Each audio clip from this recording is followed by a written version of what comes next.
Hello and welcome to this week's Arab Digest podcast. I'm William Law, editor of the Digest. My guest today is Dr. Elisabeth Kendall, Senior Research Fellow in Arabic and Islamic Studies at Oxford University's Pembroke College. An expert on Yemen and on jihadist movements, she recently published a paper for the Inglesburg Ideas Forum titled Making Sense of the Yemen War. Liz, welcome back to the podcast. Thank you, Bill. It's fantastic to be back. With so much happening in the Middle East and elsewhere in the world, the Yemen story gets really very little attention. Remind us why Yemen is important. Yes, that's a really good place to start. Why should we care about Yemen? After all, it's the poorest country in the Arab world.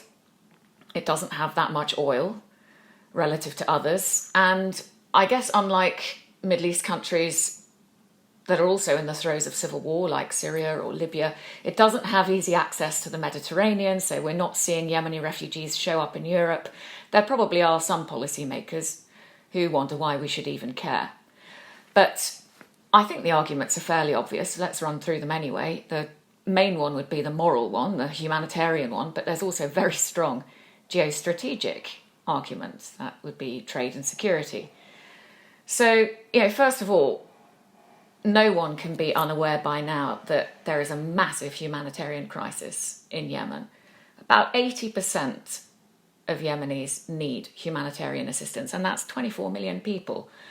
It's a really populous nation. It's about 30 million people overall. And even more important than that is it's incredibly young, about half of them under the age of 18.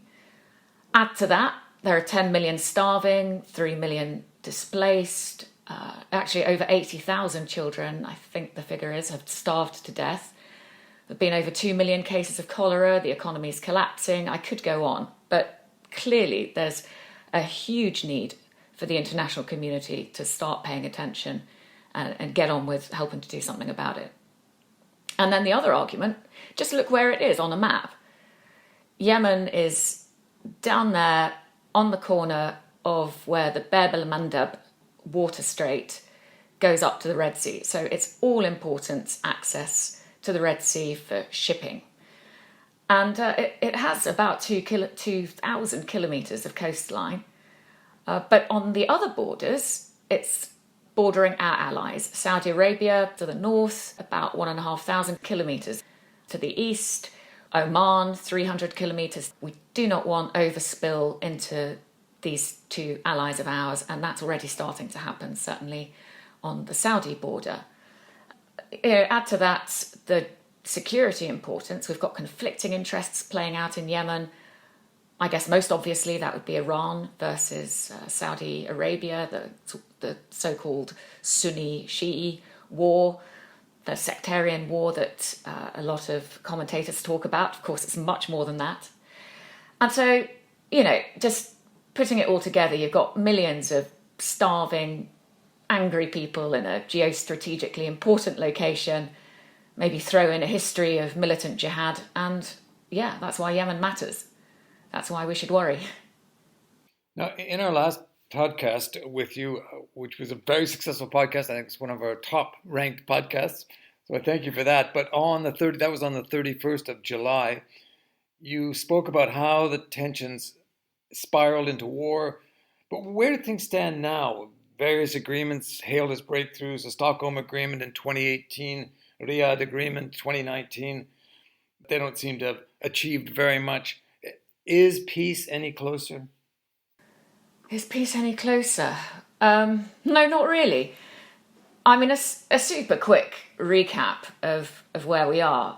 Of course, the uprising in 2011 was followed by a UN-led transition process that failed. And then the Houthis, that's a political and religious grouping, also part tribal from Yemen's north, grabbed power in 2014. And by 2015, the president had fled and the Saudi-led coalition entered the war.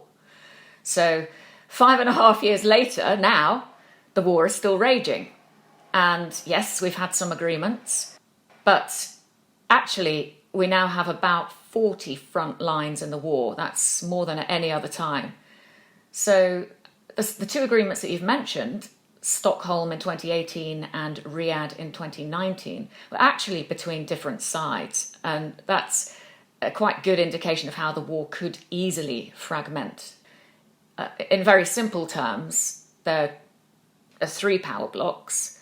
There's the Houthis in Sana'a, and they're backed by Iran. There's the internationally recognised government, that's President Hadi, and that's located mainly in Riyadh.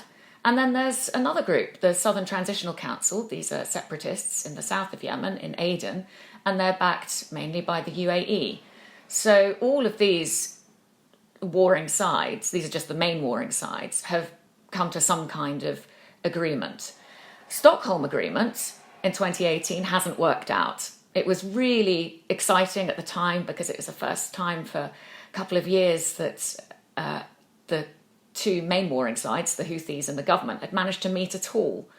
But actually, I remember at the time I was commenting for a TV channel, and they called me up and said, "Have you had time to read it yet? Have you read the Stockholm Agreement? We need you to comment on it." And I replied, "Yes, I have. It's just a page, well, maybe a page and a half, very well spaced." And that was exactly the problem. There was nothing to it. It was incredibly vague. And that meant that it was very open to interpretation, obviously in incredibly different ways by the two opposing sides, and it hasn't really been implemented. So there were three bits to it. There was a ceasefire for the main port called Houdaida, and that did actually work for a while and staved off a catastrophe. Then there was an understanding for Taiz. That was just 5 lines long, and that's come to nothing. That's another front. And then there was the prisoner swap. And actually, that has now started. We're 2 years on, of course, but I would almost see this as almost a depressing indicator. The fact that last month 1,000 or just over 1,000 prisoners were exchanged between the Houthis and the Saudi-led coalition was all over the news. It was a really big deal. Well, it's a tiny piece of progress. And in fact, the prisoner swap was supposed to be more like 15,000. 2 years later, it's a fraction of that, and it's the only bit of the Stockholm Agreement that's going anywhere at the moment. And then just really quickly turning to the Riyadh Agreement in 2019, that was between members of the coalition itself. That was between the Southern Transitional Council and the Hadi government. So between the so-called legitimate government and the separatists in the south, who were supposed to be on the same side, but they'd come to blows in the south. The separatists want their own state. They want it back.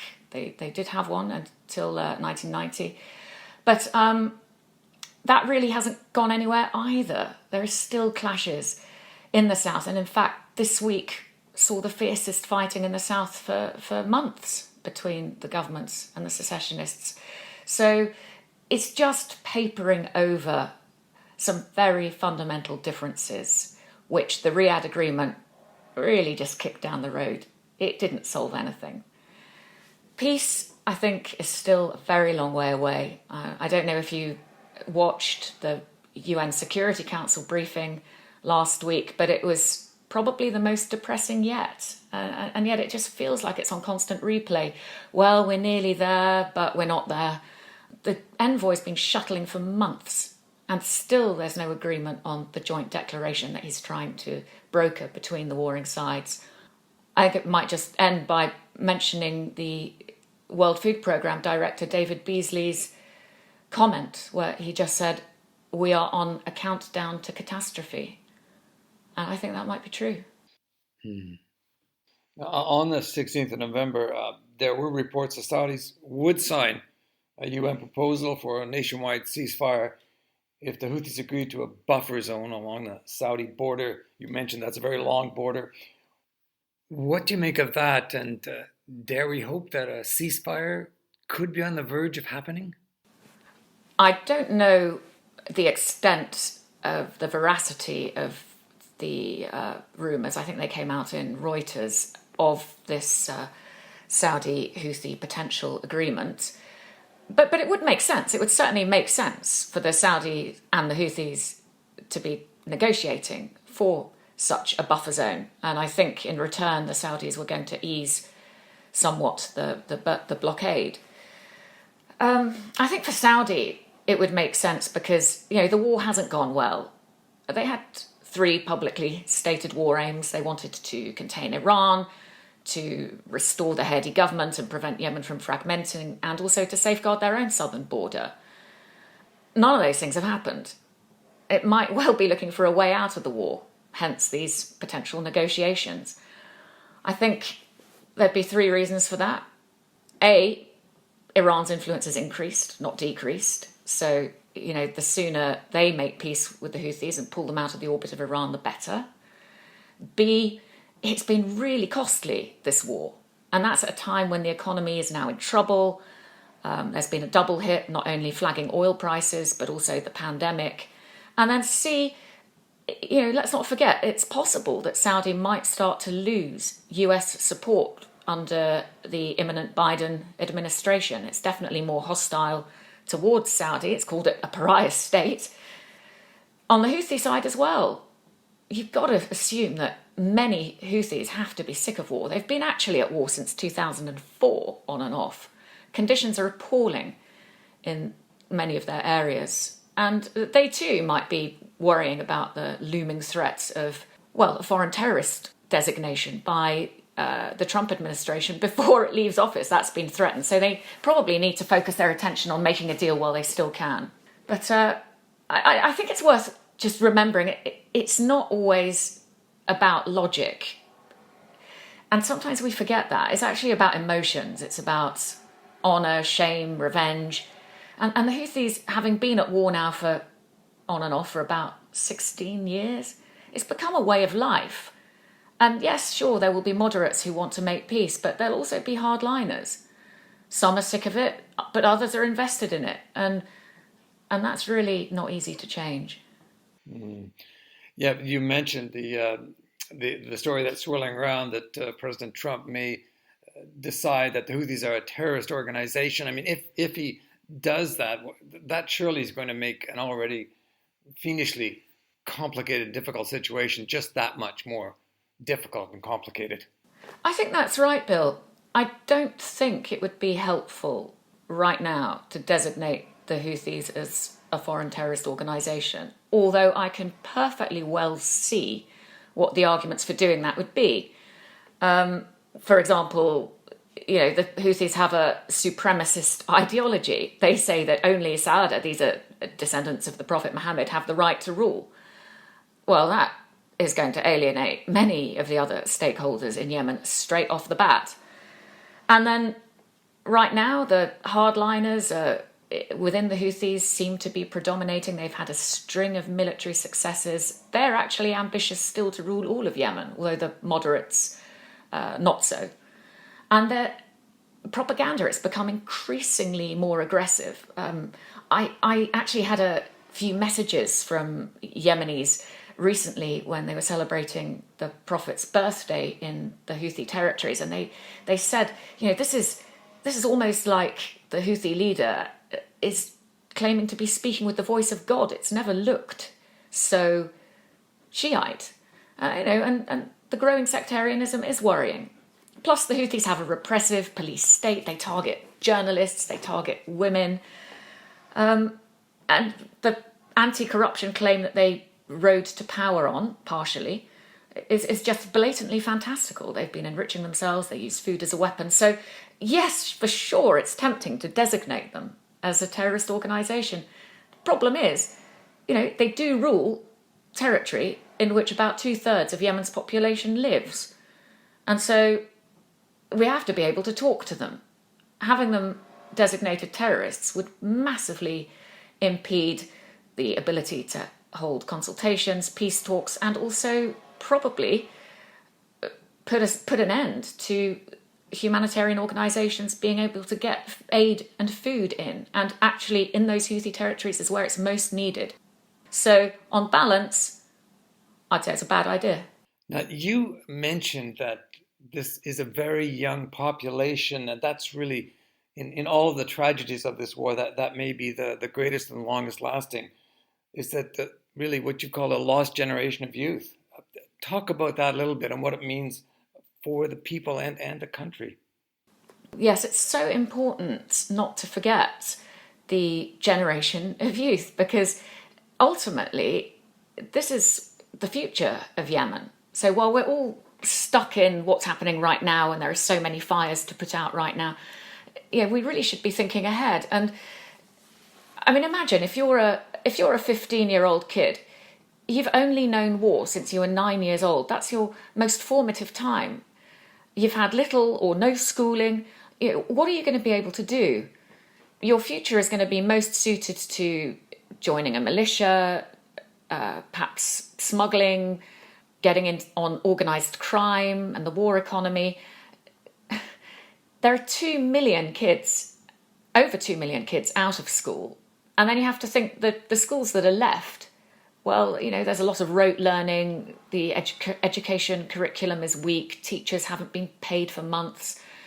And add to that, there have been, according to a humanitarian organisation, Muatana, since the war began until the end of last year, they counted 380 attacks on schools. So things are really bad. Think about it from our point of view. During COVID-19 in the UK, our schools closed for a couple of months, and everyone's crazy worried about the impact on their children and massively focused on schools having to open. So in terms of Yemen, you have to ask, who's going to rebuild the country? You've touched upon this as well. There are so many factions in this war. They're all to varying degrees fueling a war economy. It's a sad reality, isn't it, that the war is good business in Yemen and indeed good for countries like ours and the United States. Yes, it is. It's not very good business for ordinary Yemenis. Basic foods are more expensive than they've ever been, and millions are starving. Actually, just in 2020, the Yemeni rial, has lost about 25% of its value, and that's on top of deflation. So it's absolutely terrible for ordinary Yemenis. But others are getting rich. Leaders are getting rich. There's a rampant smuggling economy, and we see lots of images of starving babies and skeletal women, but look at the images of the leaders and the ministers. It doesn't look like they're going hungry. And, war is good business for us too, as you point out. Our sale of weapons, which is massive business, particularly for the US and the UK, France, Sweden, it's really big business. But think about the data that's come out of the Yemen Data Project. Roughly just under a third of airstrikes by the Saudi-led coalition have hit non-military targets. That's markets, hospitals, funerals, school buses, or a school bus, schools, infrastructure, ability to irrigate one's fields, all sorts of really useful civilian infrastructure has been destroyed. And it might be that Houthis were hiding weapons in those places, but that still makes it a war crime to bomb them. So actually, there's also a further third of airstrikes that we're not sure what they've hit. They might have hit military targets, but they might have hit civilian targets.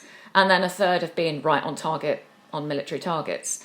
But I'm not sure that hit rate is enough to justify selling weapons.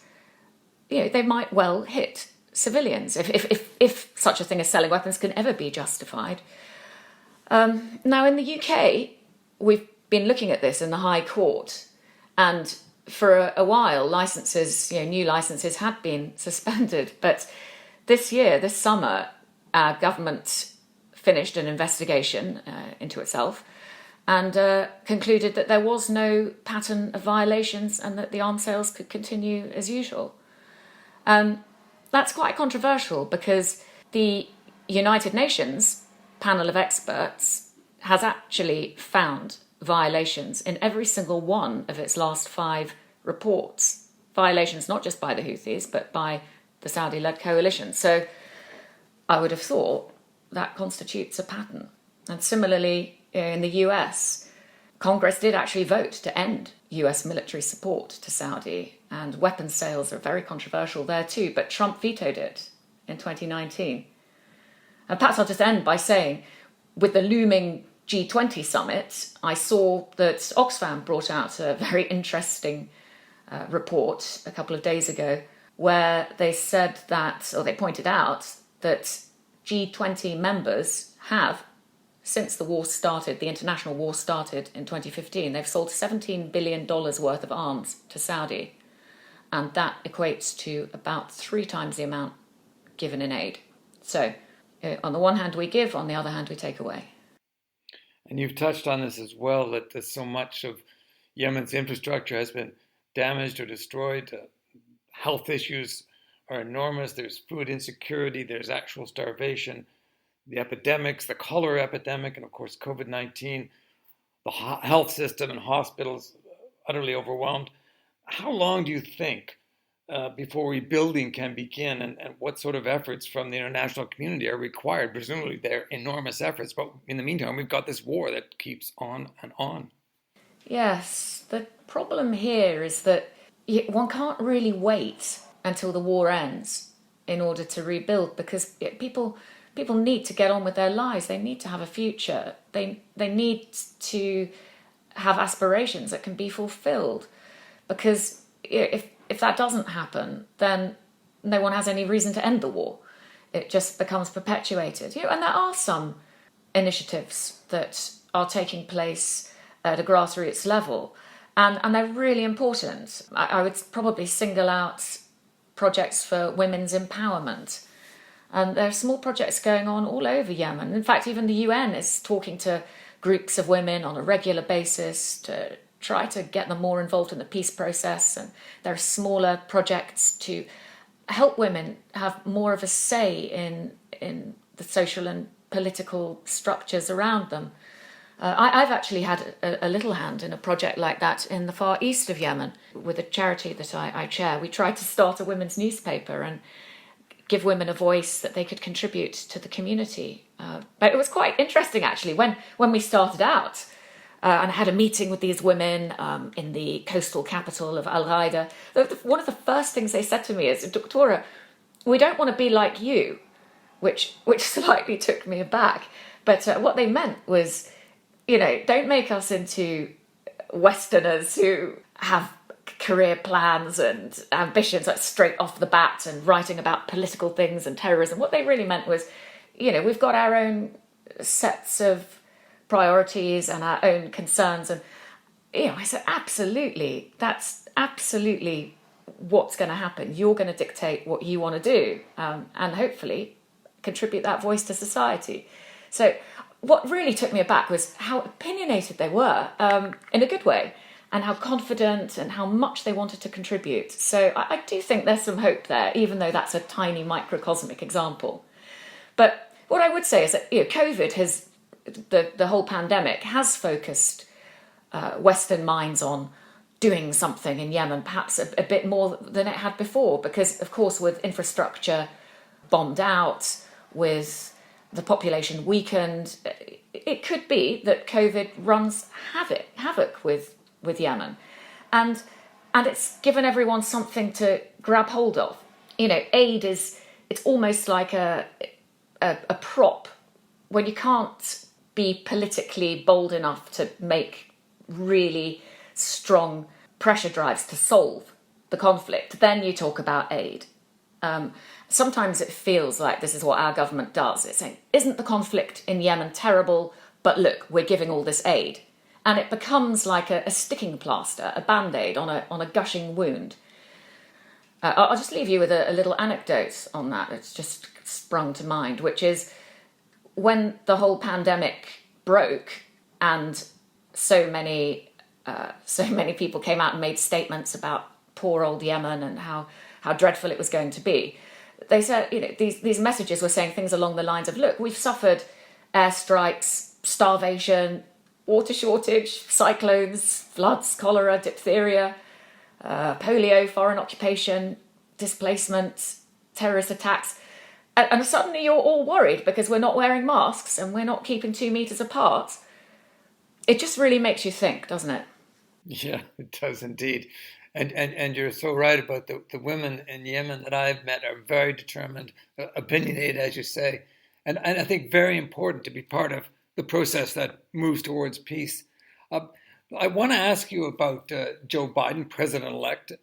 He's on record as saying he will use the threat of halting arms sales to the Saudis to force an end to the war. What do you think? Is that going to make a difference? Well, I think the first question is, what will Biden actually do regarding Yemen and Saudi, as opposed to what has Biden actually said? Let's give him the benefit of the doubt. And Biden did actually say in October, we will end US support for Saudi's war in Yemen. And I think his words were something like, make sure America does not check its values at the door to sell arms or buy oil. Saudi, though, has dismissed this as campaign rhetoric, and I noticed it was slow to congratulate Biden on his win. So perhaps that does suggest it knows that a reboot is in the offing. But the arguments still remain for Biden to keep Saudi close, even if perhaps less importance is attached to them.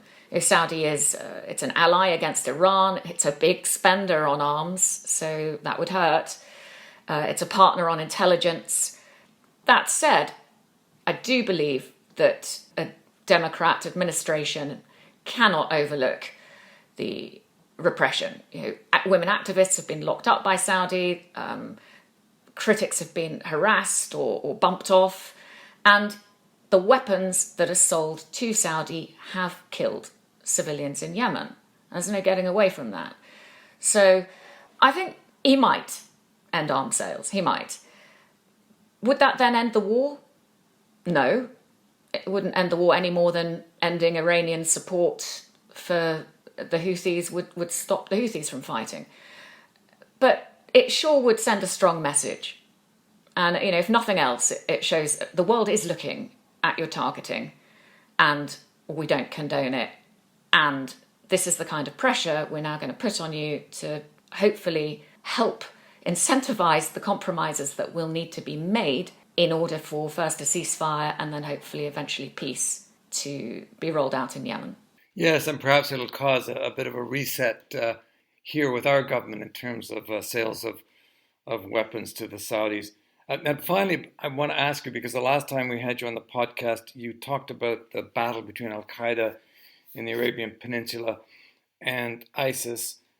How is that going, and to what ends will these terror groups go, do you think, to prevent any peace deal happening?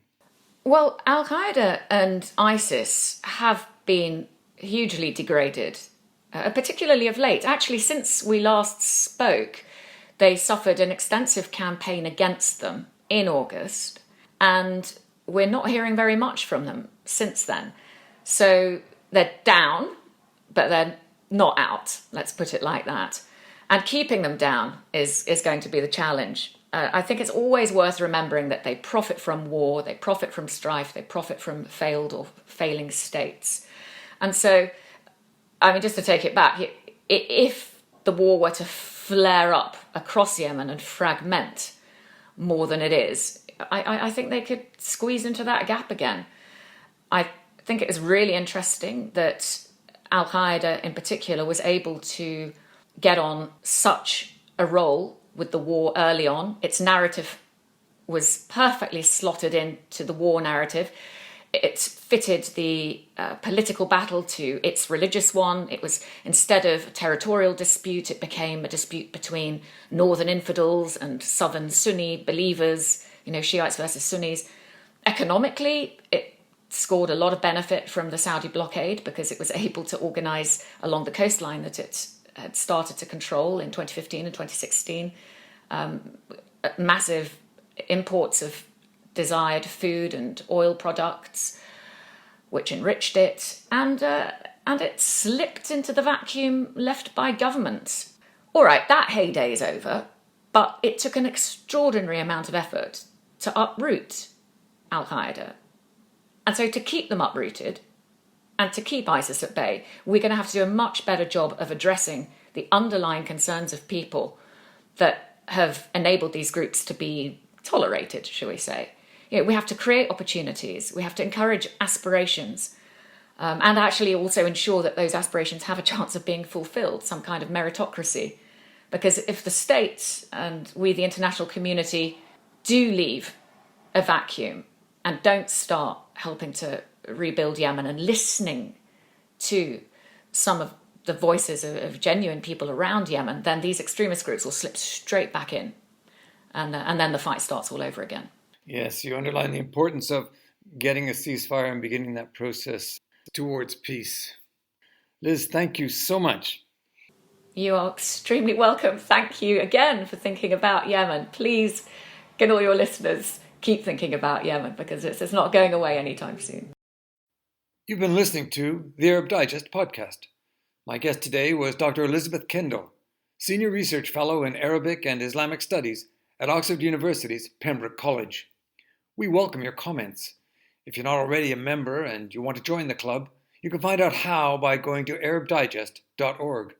If you're a student, we have a new rate of £10 a month or £100 per year.